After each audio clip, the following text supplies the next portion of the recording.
ABC 10 News at 11 starts now. Tonight, the Sheriff's Department released new video of this controversial video. A deputy appearing to collapse while processing a crime scene that included the deadly drug fentanyl. The Sheriff's Department is now revealing no toxicology test was done on the deputy during his hospital treatment. Good evening. I'm Kimberly Hunt. And I'm Steve Atkinson. Medical experts have been questioning some of the details from the Sheriff's Department in this case. Our ABC 10 News reporter Laura Acevedo has been poring through that new video looking for new clues and what questions still have not been answered. Laura.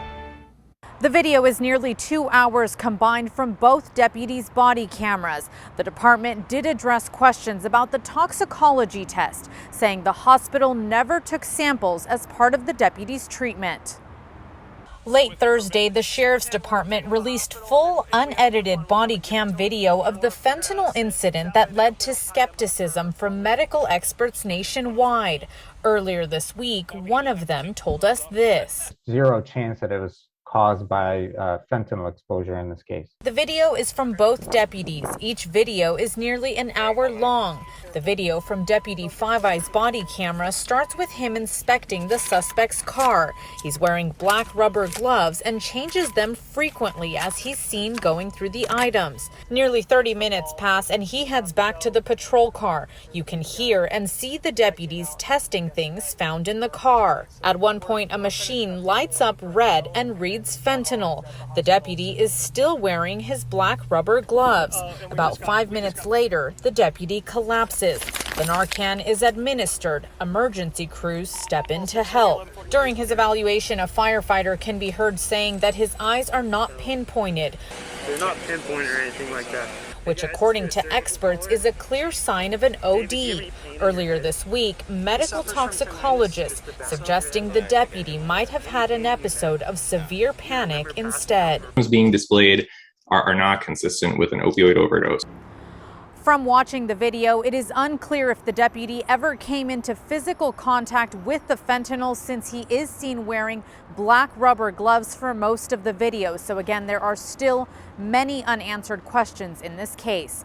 Laura Acevedo, ABC 10 News. We did reach out to experts to see if the additional video answers some of their questions about the incident. We are working on that for tomorrow's edition of ABC 10 News. And more breaking news. A woman in police custody accused of stabbing two people tonight, including a stranger.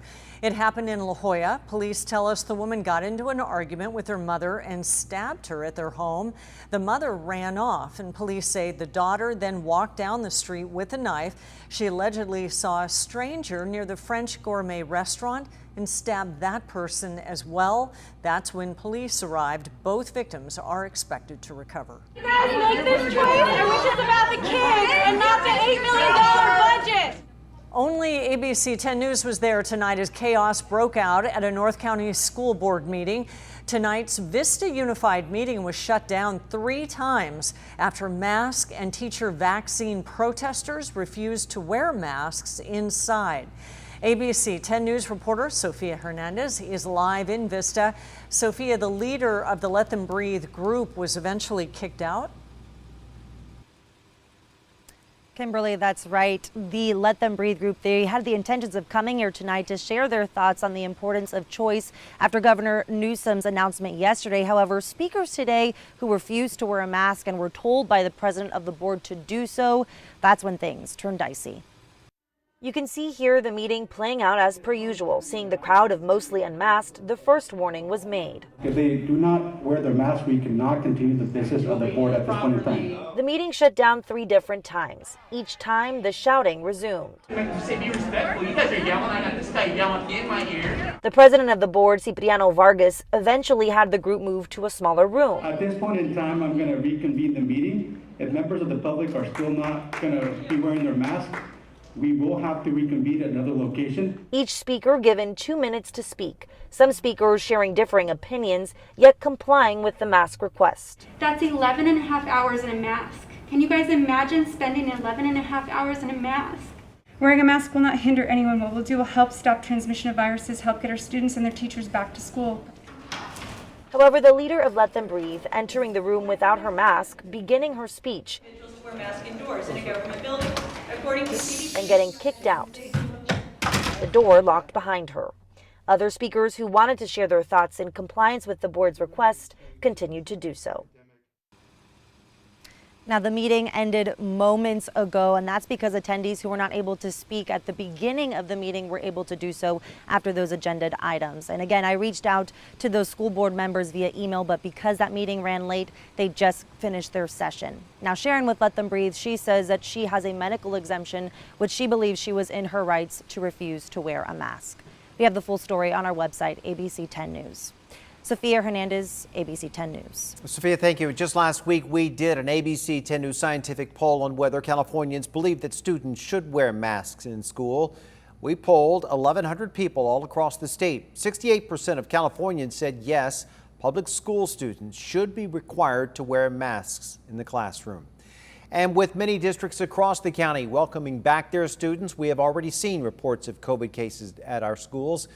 County schools are following state guidelines, which calls for masks indoors, physical distancing, and certain cleaning protocols.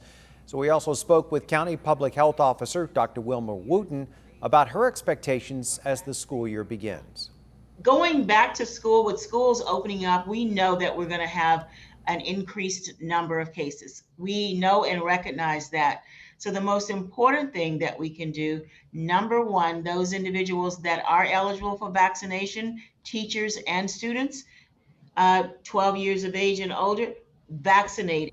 Most county school districts have either started classes or will within the next couple of weeks. San Diego Unified begins classes 2 weeks from Monday. Here are the latest numbers. The county reported 1,200 new cases today. The 7-day test positivity rate hit 8.4%. 3 more people died. 3,821 San Diegans have lost their lives to COVID.